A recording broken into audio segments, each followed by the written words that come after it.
സമഗ്ര ശിക്ഷ കേരളയും പൊതുവിദ്യാഭ്യാസ വകുപ്പും കുസാറ്റും സംയുക്തമായി യു.പി. ക്ലാസുകളിലെ കുട്ടികൾക്കായി നടപ്പാക്കുന്ന പദ്ധതിയായ ക്രിയേറ്റീവ് കോർണറുമായി ബന്ധപ്പെട്ട് കായംകുളം ഗവൺമെന്റ് യു.പി. സ്കൂളിൽ കുട്ടികൾക്കായി ഏകദിന ശില്പശാല നടത്തി. വിദ്യാഭ്യാസ standing committee chairperson Shamila Animon ഉദ്ഘാടനം ചെയ്തു. സമഗ്ര ശിക്ഷ കേരളയും പൊതുവിദ്യാഭ്യാസ വകുപ്പും കുസാറ്റും സംയുക്തമായി യു.പി. സ്കൂളുകളിലെ കുട്ടികൾക്കായി നടപ്പാക്കുന്ന പദ്ധതിയാണ് ക്രിയേറ്റീവ് കോർണർ. പദ്ധതിയുമായി ബന്ധപ്പെട്ട പ്രവർത്തനങ്ങൾ വിദ്യാലയങ്ങളിൽ നടപ്പാക്കുന്നതിന്റെ ഭാഗമായി കായംകുളം ഗവൺമെന്റ് യു.പി. സ്കൂളിൽ കുട്ടികൾക്കായി ഏകദിന ശില്പശാല സംഘടിപ്പിച്ചു. കുട്ടികളിലെ അഭിരുചി കണ്ടെത്തി സ്വയം പര്യാപ്തത കൈവരിക്കാൻ സഹായിക്കുക എന്നതാണ് പദ്ധതിയുടെ ലക്ഷ്യം. ശില്പശാലയിൽ സ്കൂൾ പ്രഥമാധ്യാപകൻ അനിൽകുമാർ VS അധ്യക്ഷത വഹിച്ചു. ക്ലസ്റ്റർ കോർഡിനേറ്റർ ഷാഹിദ N സ്വാഗതം പറഞ്ഞു. പരിശീലനം കായംകുളം നഗരസഭ വിദ്യാഭ്യാസ standing committee chairperson Shamila Animon ഉദ്ഘാടനം ചെയ്തു.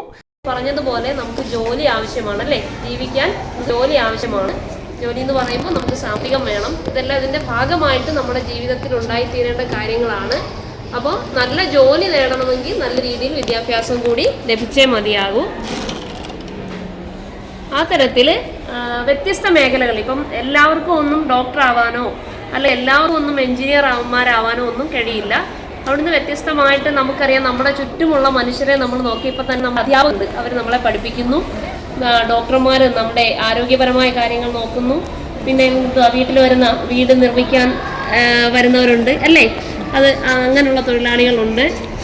അങ്ങനെ വ്യത്യസ്ത, പിന്നെ ആശാരിപ്പണിക്കാരുണ്ട്, പിന്നെ പാചകം ചെയ്യുന്നവരുണ്ട്, കൃഷി ചെയ്യുന്നവരുണ്ട്. അങ്ങനെ വ്യത്യസ്തമായ മേഖലകളിലൂടെ ഏതിനാണോ നിങ്ങൾക്ക് താല്പര്യം അതിലേക്ക് കൂടി നിങ്ങളെ കൊണ്ടെത്തിക്കുകയാണ് ഈ സംവിധാനത്തിലൂടെ.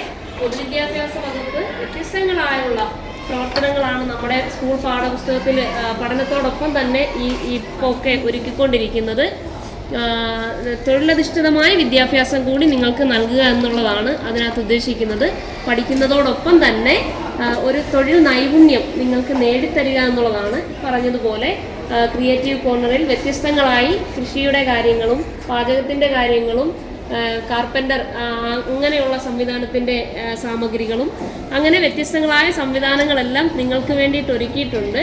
അപ്പോൾ ഇതിൽ ഏതിലാണോ സാർ ഇവിടെ സൂചിപ്പിച്ചതുപോലെ നിങ്ങൾക്ക് ഏതിലാണോ താല്പര്യം, ചിലർക്ക് കൃഷിയോടായിരിക്കും താല്പര്യം, ചിലർക്കോ ആശാരിപ്പണി അങ്ങനെയുള്ള സാധനങ്ങളൊക്കെ ഉണ്ടാക്കാനായിരിക്കും, ചിലർക്ക് പാചകത്തോടായിരിക്കും. ഏത് മേഖലയാണോ നിങ്ങൾക്ക് താല്പര്യം അത് മനസ്സിലാക്കി നിങ്ങൾക്ക് ഏറ്റവും നന്നായി കൈകാര്യം ചെയ്യാൻ കഴിയുന്ന ഇടം തിരഞ്ഞെടുത്തുകൊണ്ട് അതോടൊപ്പം തന്നെ നിങ്ങളുടെ പഠനത്തിലേക്കും, അതായത് ഒരു പണി ചെയ്യുമ്പോൾ കൃത്യമായ അളവിലും, അതായത് ഇപ്പോൾ നമ്മൾ ദോശ ഉണ്ടാക്കുമ്പോൾ എത്ര പച്ചരി എടുക്കണം, എത്ര ഉഴുന്നെടുക്കണം എന്നൊക്കെ അമ്മയൊക്കെ ചെയ്യത്തില്ലേ?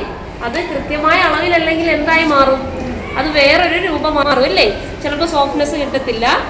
കൃത്യമായ അളവിലല്ലെങ്കിൽ അല്ലെങ്കിൽ ഉപ്പ് കൂടിപ്പോയി കഴിഞ്ഞാൽ അതിനൊരു പ്രശ്നം ഉണ്ടാകും, അല്ലേ? അപ്പോൾ ഇതെല്ലാം കൃത്യമായ അളവിലും സുഖത്തിലും എടുത്തെങ്കിൽ മാത്രമേ നമുക്ക് അതിൻ്റെ പൂർണ്ണതയിലേക്ക് വരുവാൻ കഴിയൂ.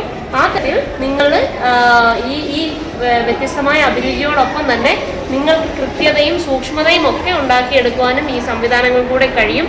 BPC ബിന്ദുമോൾ V പദ്ധതി വിശദീകരണം നടത്തി. ക്ലസ്റ്റർ കോർഡിനേറ്റർ രാജലക്ഷ്മി J കൃതജ്ഞത പറഞ്ഞു. 37 വിദ്യാർത്ഥികളാണ് ശില്പശാലയിൽ പങ്കെടുത്തത്. വിവിധ ഗ്രൂപ്പുകളിലായി വിദ്യാർത്ഥികളെ തിരിച്ചു. തുടർന്ന് പല ആകൃതിയിലുള്ള മേശകൾ നിർമ്മിക്കുക വഴി പാഠഭാഗവുമായി ബന്ധപ്പെട്ട ആശയങ്ങൾ വിദ്യാർത്ഥികൾക്ക് വേഗത്തിൽ മനസ്സിലാക്കാനുള്ള സംവിധാനമൊരുക്കി. ശില്പശാലയിലൂടെ വിദ്യാർത്ഥികൾ വിവിധ തരത്തിലുള്ള ജീവിത നൈപുണികളും തൊഴിൽ നൈപുണികളും ആർജിച്ചുവെന്ന് അധികൃതർ പറഞ്ഞു. CDNet news Kayamkulam.